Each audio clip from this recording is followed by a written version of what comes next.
지금 우리는 힘들고 어려운 시기를 보내고 있습니다. 아무리 어려운 시기일지라도 어두운 터널은 반드시 끝이 납니다. 이 시기에 자기를 돌아보며 겸손하게 하나님의 은혜를 구하는 반석계 모든 성도님들 되시기를 바랍니다. 코로나19로 인하여 영상으로 우리 성도님들을 만나 뵙게 되었지만 오늘 가정에서 예배하는 모든 성도님들, 교회에 모여서 예배할 때와 같이 하나님께서 우리에게 동일한 은혜를 베풀어 주실 것을 믿습니다. 오늘 말씀의 제목은 어려움을 극복하는 기도라는 제목으로 말씀을 전하도록 하겠습니다. 인생을 살다 보면은 큰 어려움에 빠질 때가 있습니다. 바로 이때가 그러한 때입니다. 오늘 본문에 나오는 히스기야도 바로 그런 어려운 상황에 빠졌습니다. 그런데 히스기야는 이 어려운 상황을 영적으로 잘 대처하고 있습니다. 당시 히스기야가 처한 상황은 이사야 36장을 보면은 잘 나와 있습니다. 요약해 보면은 북쪽에 아수라는 강력한 나라가 있었습니다. 주변에 있는 나라들을 다 정복해 갔습니다. 북이스라엘까지도 망하고 이제는 남쪽 유다만 남았습니다. 남유다가 왜 남았느냐? 미약한 나라고 보잘것이 없는 나라이기 때문에 그냥 놔두었습니다. 그러나 그 유다까지도 아수르 군대가 예루살렘을 포위했습니다. 이제는 유다가 망하는 것, 시간 문제입니다. 이것이 이사야 36장의 상황입니다. 우리도 지금 어려움에 빠져 있지 않습니까? 마치 이사야 36장에 나오는 남유다와 같은 상황입니다. 이럴 때 히스기야는 좌절하지 아니했습니다. 영적으로 잘 대처하는 것을 통해서 위기를 극복해 나갔습니다. 어떻게 히스기야가 이 위기를 극복하고 승리했는지 오늘 세 가지로 살펴보도록 하겠습니다. 첫 번째는요, 어려움이 있을 때 하나님께만 나아가라는 것입니다. 1절의 말씀을 보시면 히스기야 왕이 듣고 자기의 옷을 찢고 굵은 배 옷을 입고 여호와의 전으로 갔고, 히스기야는 어려울 때 다른 데를 가지 않았습니다. 하나님께로만 갔습니다. 여러분, 우리가 어려움을 당할 때 어디로 가야 됩니까? 하나님께로 가야 됩니다. 그런데 어려움이 있다라고 말을 하는 많은 사람들, 왜 내게 이런 고난이 있습니까? 이렇게 고백하는 사람들조차도 하나님께 나아가지 않습니다. 어려움이 오면 무조건 하나님 앞에 나아가야 됩니다. 오늘 주일날 가정예배를 드리면서 이 어려운 순간에 더욱 하나님의 은혜를 구하며 하나님께만 나아가는 반석계 모든 성도님들 되시기를 주님의 이름으로 축원합니다. 히스기야는 왕입니다. 권력도 있고 외교력도 있었습니다. 당시 또 다른 강대국인 애굽이 있었습니다. 근데 도움을 요청하러 히스기야는 애굽으로 내려가지 않았습니다. 또 뇌물을 들고 아수르 왕을 찾아가지 않았습니다. 다른 수단이 있었음에도 불구하고 히스기야는 하나님께로만 나아갔습니다.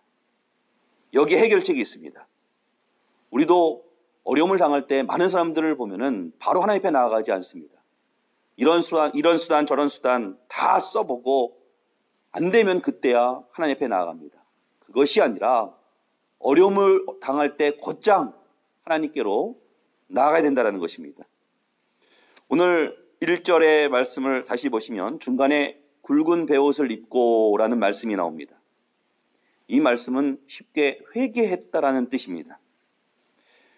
회개라는 것은 뉘우침만 가지고 있는 뜻이 아닙니다. 하나님께로 방향을 돌리는 것입니다. 다른 데로 가던 것을 멈추고 하나님께 방향을 돌리는 것이 회개의 뜻입니다. 여러분, 이 나라에 또 한국교회에 또 우리에게 이런 어려움이 왜 왔습니까? 하나님께서 이 어려움을 통해서 우리에게 말씀하시는 것이 분명히 있습니다. 그것은 하나님께 방향을 돌리라는 것입니다.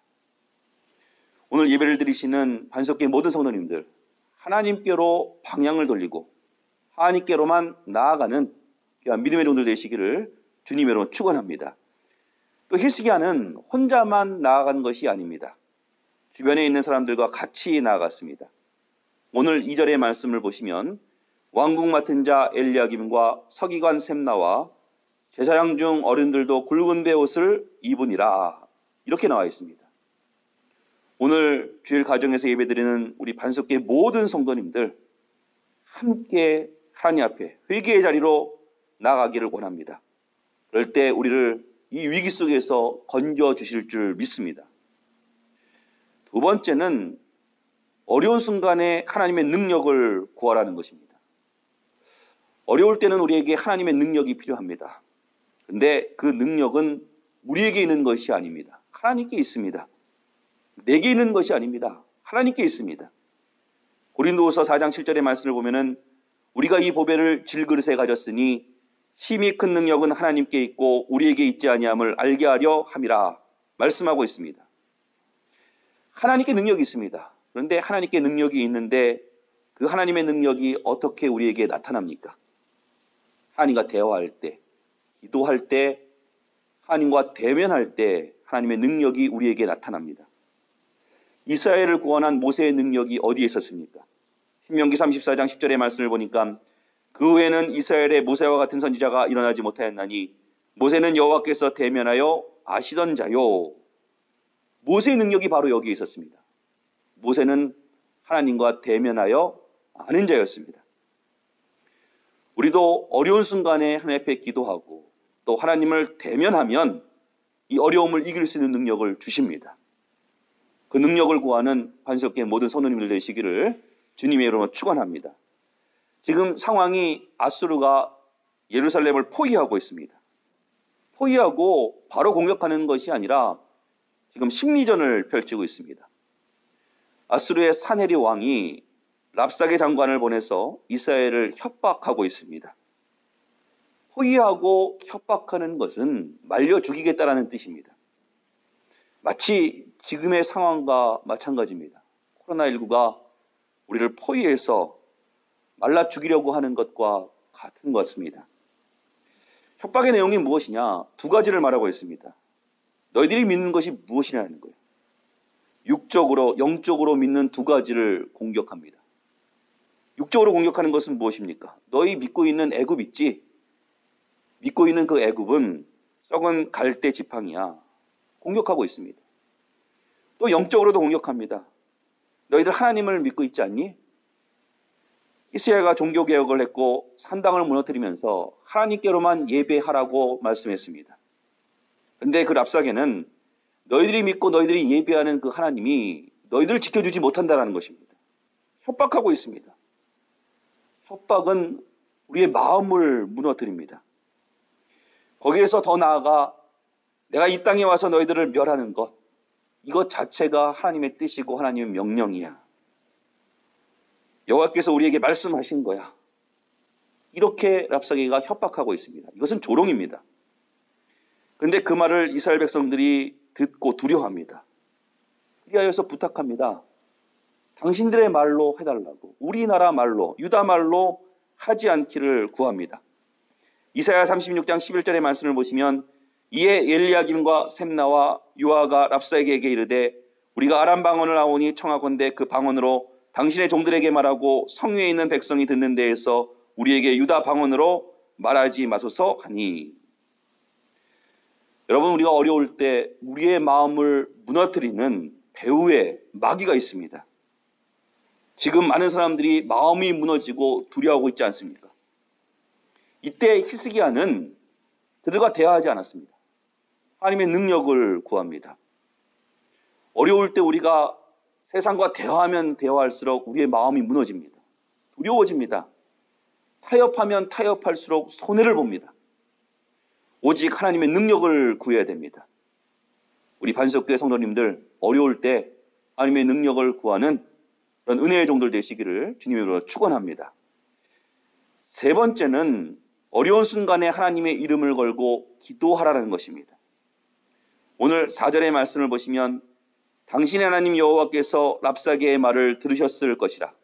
그가 그의 상전 아수르 왕의 보냄을 받고 살아계시는 하나님을 회방하였은즉 당신의 하나님 여호와께서 혹시 그 말로 말미암아 견책하실까 하노라.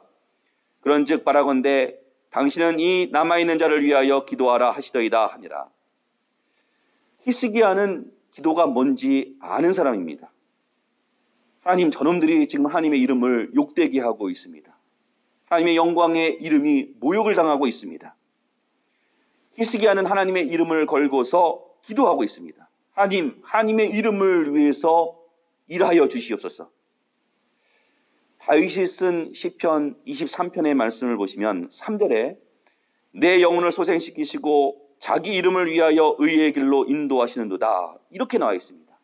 자기 이름을 위하여, 하나님의 이름을 위하여 우리를 의의 길로 인도하십니다.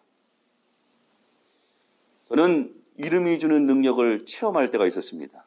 제가 어렸을 때 짜장면이 먹고 싶었는데 그때 당시에는 최고의 음식이 짜장면이었습니다. 아버지에게 사달라고 졸라서 중국집에 갔는데 짜장면만 먹고 싶은 것이 아니라 탕수육도 먹고 싶은 거예요. 그래서 짜장면을 주문할 때 아버지에게 평상시에 부탁하면 잘 들어주지 않으니까 아버지가 섬기는 교회의 이름을 들고서 부탁을 했습니다. 주인이 주문을 받으러 왔을 때 아버지가 섬기는 교회 이름을 대면서 어느 교회 목사님, 탕수육이 먹고 싶습니다. 탕수육을 사주세요. 이렇게 부탁한 적이 있습니다. 그랬더니 탕수육을 사주시더라고요. 제가 그때 맛있게 먹고 이름이 주는 능력이 무엇인지 깨달았습니다.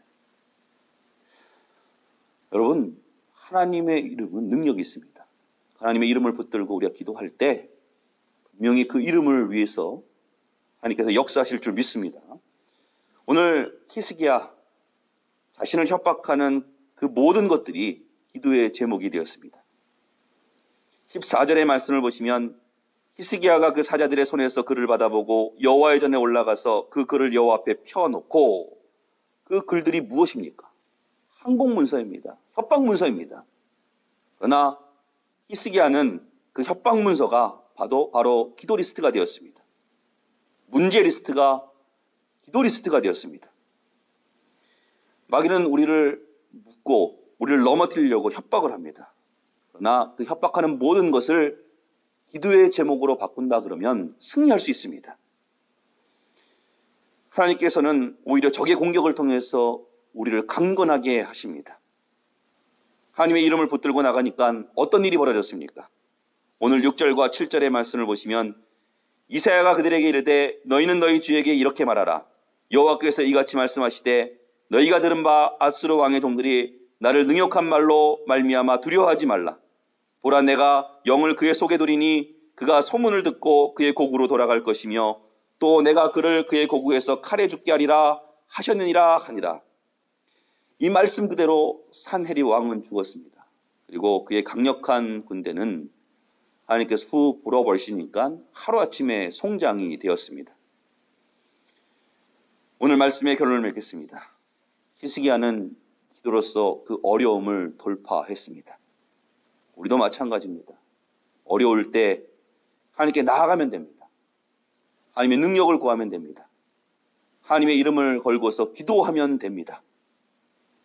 오늘 가정에서 예배드리는 우리 반석교 모든 성도님들, 하나님께 나아가는 것을 통해서, 또 하나님의 능력을 구하는 것을 통해서, 하나님의 이름을 걸고 기도하는 것을 통해서 승리하는 귀한 성도님들 되시기를 주님의 이름으로 축원합니다. 기도하겠습니다. 사랑의 하나님, 감사합니다. 하나님, 어려운 순간에 우리가 좌절하고 낙심하는 것이 아니라 하나님께서 우리와 함께 하심을 믿게 하여 주시고, 또 담대한 마음을 주시고 두려워하지 않고 오히려 어려운 순간일수록 더욱더 하나님을 바라볼 수 있도록 은혜를 베풀어 주시옵소서. 어려움이 있을 때 하나님께 나아가면은 우리에게 힘과 능력이 되어 주시는 것을 저희들이 믿습니다. 그리고 어려운 순간에 하나님의 이름을 걸고 기도하는 것을 통해서 능히 이 어려움을 이겨나갈 수 있도록 도와주시옵소서. 이 어려운 순간에 오히려 이것이 전화위복의 기회가 되어서 내 자신을 되돌아보고 또 하나님 앞에 겸손하게 더욱더 은혜를 구하며 나아갈 수 있는 반석계 모든 성도님들이 될 수 있도록 은혜를 베풀어 주시옵소서. 모든 것을 주님께 감사를 드리오며 이 모든 말씀을 주 예수님의 이름으로 기도했사옵나이다. 아멘.